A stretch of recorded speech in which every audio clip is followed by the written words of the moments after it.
Hello ladies and gentlemen, welcome back. This is HD Starcraft and I am back for another Heart of the Swarm broadcast, and today I'll be doing a matchup between a very well-known Protoss player. He is known as MC. He's the red Protoss player in the top left-hand corner of the map, and his opponent is also a Korean player, and his name is HyuN. He is the blue Zerg player in the bottom left-hand corner of Star Station. Both of these guys are very, very good StarCraft players, and I am looking forward to seeing a very good match. I'm only going to be doing one match, and I'll be doing another one later today, but not from a series or a set. So this was not a series or a set. This is just one match. And as you guys all know, DreamHack Summer just concluded, so I'll be doing a lot of DreamHack Summer replays over the next few weeks as well. Also, I'll be leaving out to Vegas in a couple of days, so for those of you guys who have been staying tuned to my channel, you know I won't be uploading too many videos over the next week or so, but I will be back next week, and I'll be back to my usual broadcasting when I do come back. Anyways, guys, I do want to say, if you guys have any sick replays, feel free to send them into hdreplays@gmail.com, but also do not forget, if you have any replays that you think qualify for Failcraft or any weird like Bronze League games where you just had an epic fail cheese, don't forget to send those in as well. I haven't mentioned it in a long time, but people still do send them in to me, and I do want to continue to do that series, the Failcraft series, whenever I get a chance to. So do send in your replays. I will be taking a look at those, and I think the number I'd be on right now is like Failcraft 9 or something like that, so that would be really cool for me to bring the series back and cast those for you guys. So yeah, send it into hdreplays@gmail.com. And let's go ahead and get right into this game, guys. Now, HyuN, of course, the Zerg player, very, very good Zerg. He is going to throw down a hatchery, so he was able to get that down before MC could block it off for any longer. And MC, also a famous Protoss, won the GSL. He's also known to be one of the most aggressive Protoss in the world. He can be very aggro on one base. It's something you have to keep your eye out for. But nowadays, I do think that MC has slipped just a little bit. He's not near the top tier as he was before. I do think HyuN is up there with him, if not surpassed him, in terms of skill level. So I'm very interested to see how this match is going to go down. Protoss versus Zerg, I've been doing a lot of those lately. I do want to cast some more PVT, so if I ever get some replays of some good ones, I'll make sure to cast that, obviously. And we do have HyuN here trying to go for a hatchery. It looks like he will get that hatchery down, but the probe was able to scout it out, so MC will know that a quick third is on the way. He was also able to gander into the main base, and I think from there he was able to sniff out no extractors, so he knows that HyuN is not going to be going for any early aggression or any early technology. In fact, he will be droning up very hard, and that means MC can try to exploit that and be the aggressive Protoss that we all know and love. In fact, he has not thrown down a Nexus yet. He has purposefully, I believe, blocked himself at 26. No, he's got the pylon coming up at the front there. I thought he was going to try to go for a heavy aggro build there, but he does have a pylon coming, so we'll see if he decides to expand, but he could certainly still be aggressive with this mothership core and the stalker that he's got on the field. I think that stalker is actually on the way right now, so no, there is a stalker. It is actually making its way down to the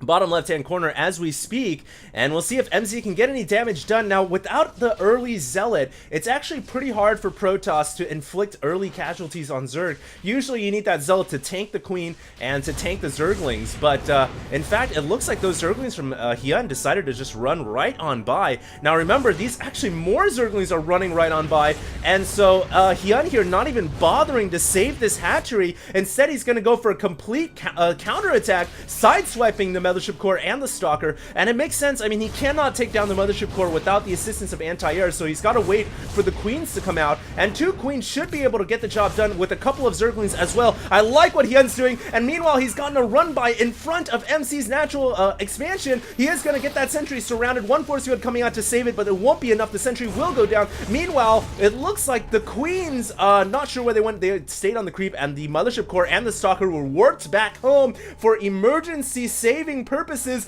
There is a red alert going on right now inside the Protoss base. As you guys can see, a lot of Zerglings are in here right now, and MC could lose his Stalkers. I don't know. He might have enough firepower here to keep his Stalkers alive, and that force field coming out just in the nick of time.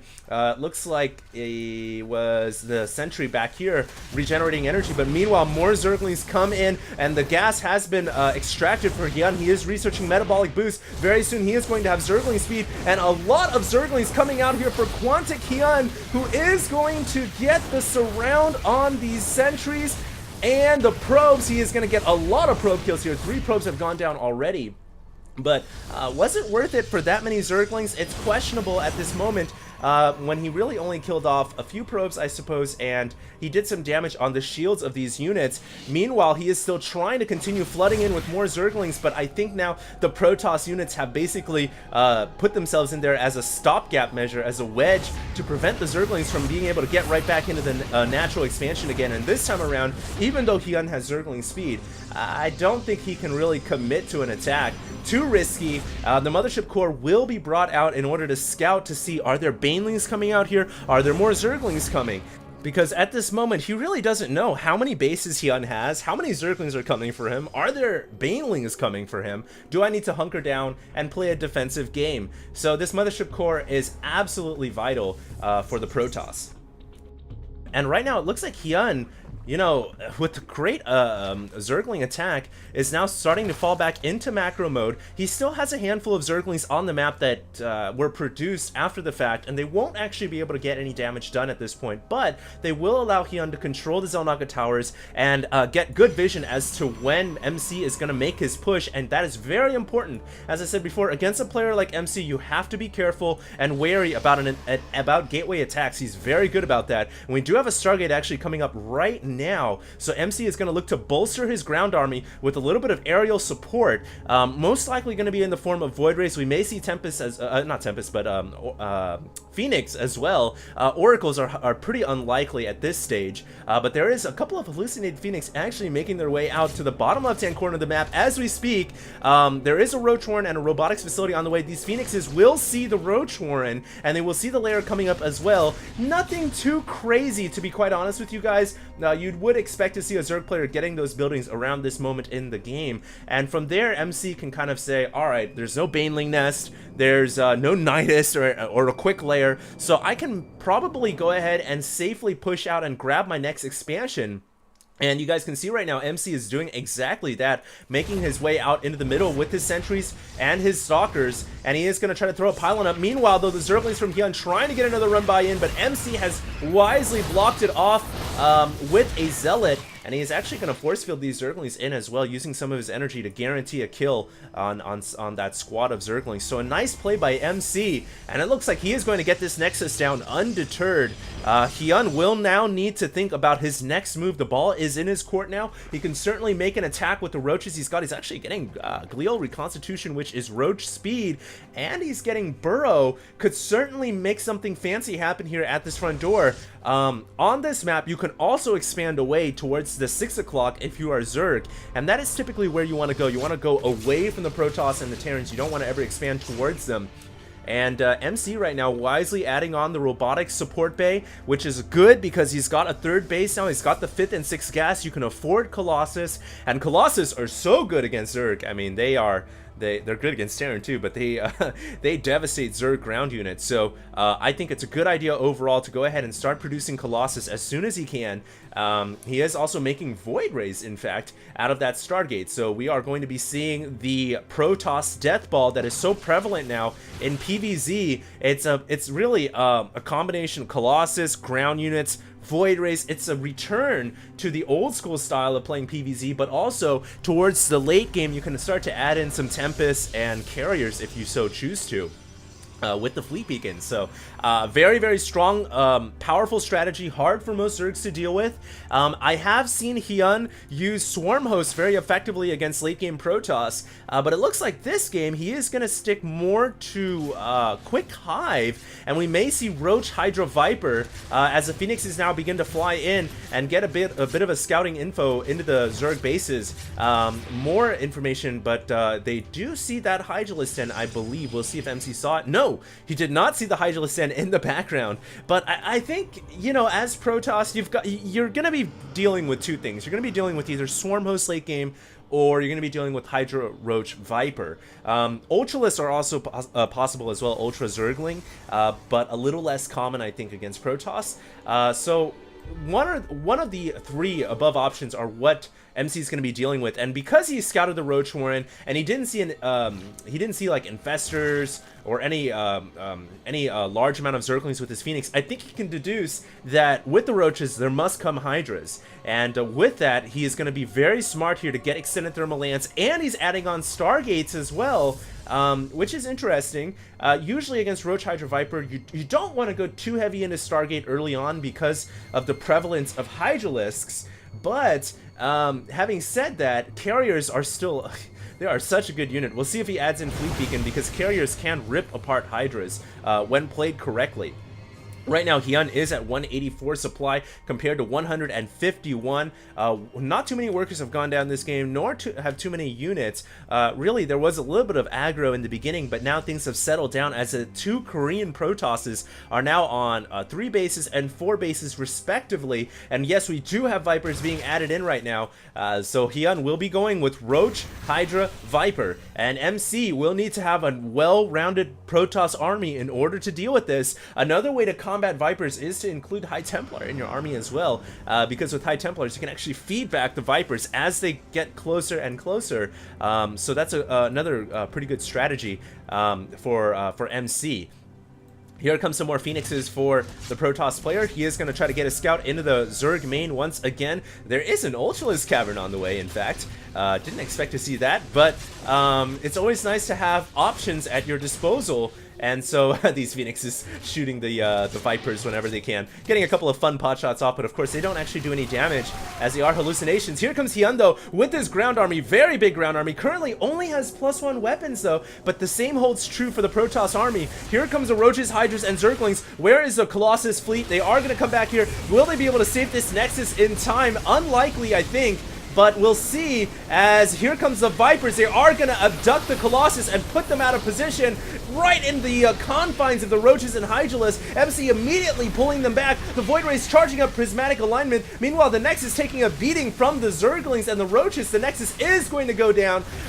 Meanwhile, the Hydras have all dropped as well. So these Void Rays, even though they are not that great against most units that are unarmored, they are still going to be very good here, because just there is no way to take them out, as all the Hydras did go down. So HyuN here is going to have to add in a lot of Hydralisks into his army. In fact, we have 16 on the way right now, and I love what MC is doing. In response, he's actually adding in charge, which if you think about it, a lot of charge lots can overwhelm Hydralisks very easily. Even though Hydras have speed nowadays, a ton of Hydras can get taken out very, very quickly. So I like the idea to go with charge, and he's also adding in Templar Archives right now to get the Templars that he'll need in order to feed back the Vipers and to storm the Roaches and Hydras. So overall, really like what MC is doing, and right now he is a little bit behind in this game though. He is at 158 supply. He's actually losing to HyuN right now, so that is not good. I think that last battle obviously did go in HyuN's favor, because HyuN, he was able to take out all the ground troops, the Colossus, the Sentries, all the Stalkers, and the only thing he really lost to was the air battle, the Void Race, but he pulled back a lot of his Zerg units, so he didn't lose everything. And now he's replenished, and look at how many Roaches and Hydras he's got. This is a massive Zerg army, and I don't know if MC is going to have enough to deal with this. He does have a lot of Void Rays. Psionic Storm will not be done quite yet, but Charge will be. Is Charge going to be enough? I don't think so. There's just not enough Zealots to make use of the Charge. Mothership Core has been abducted. All the Void Rays turning on Prismatic Alignment, and that was not good for MC, because he's not actually fighting right now. He'd much rather wait for more units to come out, for Storm to finish. So very poor decision there to turn on Prismatic Alignment. It's a power up he will need to deal with the Roaches, and now he's forced to fight, and man, these Hydras are just gonna have a heyday against these Void Rays, I believe, although HyuN was not focusing the Hydras down. HyuN was not focusing the Void Rays down, and so the Hydras actually end up all falling to the Void Rays, and once again a bit of a stalemate, as HyuN will have to pull back his forces. But is it really a stalemate? When you think about it, it isn't, because if you think about it, MC lost a lot more than HyuN did, and the units lost tab looks pretty close, but the fact of the matter is, MC now is regulated to only having an air army, and you know, he continues to lose everything on the ground, and the strength of a Protoss in the late game is having a well-defined Protoss ball of units. And if you keep losing your forces like this, you know, MC still cannot get to a max supply, and that really doesn't bode too well for MC, especially when HyuN has a larger bank, or did have a larger bank than the Protoss player did. So he's able to remax really quickly. He's got another huge swarm of Hydras, and I don't think this time these Hydras are going to die to the Void Rays. It's highly unlikely. They do have +2 weapons and +1 armor, but there is a Templar on the field now, so that could be the equalizing factor. If MC can get some really good storms down, we'll see what happens. It looks like storm number 1 has come, storm 2, storm 3, and storm 4. I think number 3 was really nice. The other storms did a decent job as well. Are there enough Void Rays to take out these Hydras? I don't know. It's going to be really close, and at least half the Void Rays, maybe more, going down there to the Hydralisks. And now there are only 3 left remaining. So remember what I said about how, you know, MC has to keep his ground army alive? Now he's lost his air army as well, and things are getting pretty bleak here for MC. He's only at 107 supply. Obviously, he did kill off a decent chunk of HyuN's army, but HyuN's got 5 bases here, so he can replenish very quickly. And in fact, I'm a little surprised he hasn't, has he main arted his drones? Yeah, there we go. A couple of drones coming over here to this expansion. But he should certainly think about transferring as many workers as he can to those new expos and start to saturate them, because he's got the base advantage. I certainly think he's got the map control on his side. Creep tumors are now starting to reach over to the Protoss area, and MC is starting to struggle here for gas and money. He doesn't have a 4th base, and he never really had it. He lost it to an earlier attack, and that Burrowed Zergling has stayed there to make sure that no new real estate comes up. So MC now starting to get a little pigeonholed, and to be honest with you guys, MC's strength never really was the ultra late game. He was more of a 1 base, 2 base, 3 base max, I think, kind of Protoss player, and he was really good about that. His build orders were probably, and still probably are, among the best in the business for Protoss, at least. And I think, you know, into the late game, MC can struggle a little bit more than other players. So I think right now he's finding it hard to stand toe-to-toe with HyuN. Having said that, though, he's not out of the game yet. It's still, you know, if you look at it, he's only down by 29 supply. Both players' banks are considerably low, but this army from HyuN is just so big. Hydras and Vipers. Will there be enough Psionic Storm from MC? That's what it's going to come down to. If he has enough Storm and he lands them right on the Zerg army, then he might be able to win this battle yet. We'll see what happens. The Templars are exposed in the front. They've got to be careful. One Templar going in sends a feedback out. All the Vipers getting feedbacked, in fact. But now there isn't any energy for Storm, which is a big problem, because these Hydras, I don't know, actually, there are some Zealots in the front, and there is a Colossus and a few Archons coming in. The Archons getting recycled by the Templar. Actually, not a bad job here from MC, but at the end of the day, he has to GG, for the reasons I said before. You know, he's basically out of bases, he's out of money, and he has to call GG, even though he won the fight. You know, it just kind of sucks to be in the spot that he's in, and he's going to be dealing with 20 Mutalisks very shortly as well, too. So, yeah, that was a well-played game, but unfortunately, like I said, I think MC's weakness in the late game, if you can call it a weakness, comparatively to a player like HyuN, I think, kind of caught up with them. So anyways, I hope you guys enjoyed, and of course, this is HT signing out.